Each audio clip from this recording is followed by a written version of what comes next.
이번 주간은 이제 우리 고난 주간이잖아요. 오늘은 화요일 고난 주간인데 오늘 우리가 묵상한 말씀은 마태복음 26장 69절로 75절인데 우리가 잘 아는 그 베드로가 예수님을 3번 부인하는 그런 내용입니다. 지금 저녁이거든요. 저녁에 베드로가 이제 예수님을 3번 부인하는데 그 당일날 낮에 예수님을 부인하지 않겠다고 이제 큰 소리를 쳤던 베드로였는데 3번 부인하는 것을 보게 됩니다. 말씀 한번 73절, 75절 한번 읽어볼게요. 조금 후에 곁에 섰던 사람들이 나와 베드로에게 이르되 너도 진실로 그 도당이라 내 말소리가 너를 표명한다 하거늘 그가 저주하며 맹세하여 이르되 나는 그 사람을 알지 못하노라 하니 곧 닭이 울더라. 이에 베드로가 예수의 말씀에 닭 울기 전에 너가 3번 나를 부인하리라 하심이 생각나서 밖에 나가서 심히 통곡하니라. 베드로는 바로 당일 그 낮에 예수님을 부인하지 않겠다고 이제 큰 소리를 쳤어요. 이 말씀을 묵상하면서 우리 어떤 그 신앙생활은 어떤 큰 소리로 어떤 나의 어떤 그 결심으로 되는 것이 아님을 묵상하게 됩니다. 31절에 보게 되면 베드로가 큰 소리 쳤던 것을 보게 되는데요. 한번 읽어볼게요. 그때 예수께서 제자들에게 이르시되 오늘 밤에 너희가 나를 버리리라 기록된 바 내가 목자를 치리니 양의 떼가 흩어지리라 하였느니라. 그러나 내가 살아난 후에 너희보다 먼저 갈릴리로 가리라.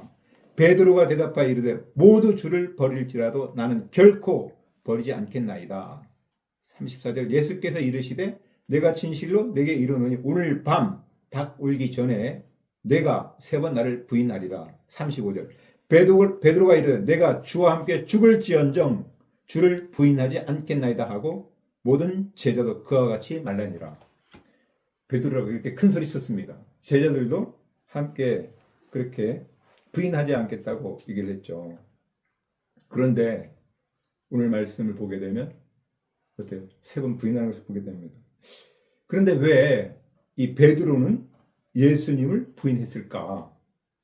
왜 예수님을 부인할 수밖에 없었을까? 이렇게 질문하게 됩니다. 묵상하면서 깨달은 것은 한 2가지로 깨달음이 있는데요. 첫 번째는 베드로가 이 죽음에 대한 두려움이 있었구나. 그것을 깨닫게 됩니다. 예수님의 제목은 몇 가지예요? 제목 2가지가 있죠.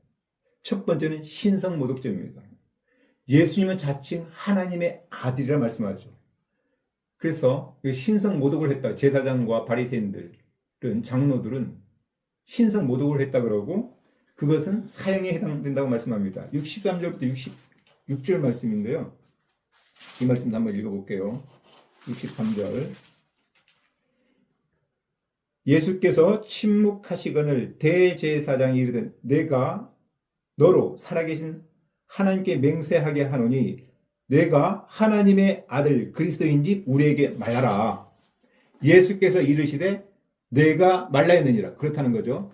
그러나 내가 너에게 이르노니 이후에 인자가 권능의 우편에 앉아 있는 것과 하늘 구름을 타고 오는 것을 너희가 보리라 하시니 이에 대제사장이 자기 옷을 찢으며 이르되 그가 신성 모독하는 말을 하였으니 어찌 더 증인을 요구하리요. 보라 너희가 지금 이 신성 모독하는 말을 들었도다. 66절 너희 생각은 어떠하냐 대답하여 이르되 그는 사형에 해당하니라. 그래서 이 신성 모독 죄를 범했다 그러고 그 죄는 사형에 해당한다고 말씀을 합니다. 또 다른 한 죄는 뭐였죠? 반역죄입니다. 예수님은 자칭 본인이 유대인의 왕이라고 말을 하죠. 이 말씀은 27장에 나타나는데요. 이 말씀도 한번 읽어볼게요. 11절, 12절인데요. 예수께서 총독 앞에 섰음에 총독이 물어 이르되 너가 유대인의 왕이냐? 예수께서 대답하시되 내 말이 옳도다 하시고 대제사장들과 장로들에게 고발을 당하되 아무 대답도 아니하시는지라. 유대인의 왕. 이것 때문에 이제 고발을 당하죠. 당시 로마의 지배를 받고 있었잖아요. 그래서 황제가 다스리는 그런 시죠. 로마 황제가 다스리는 그런 이스라엘이기 때문에 유대인의 왕이라는 것은 반역죄에 해당하는 것이죠. 결국 예수님은 이 두 가지 제목 때문에 이제 사형당할 운명이고 사형을 당하잖아요. 그래서 만약 베드로가 이 예수님 일당이라면, 예수님과 한패 같은 일당이라고 인정을 하면 동일하게 중보를 받게 되고 어쩌면 사형, 죽음을 당할 수 있는 것이었죠. 그래서 죽음이 두려웠던 거죠.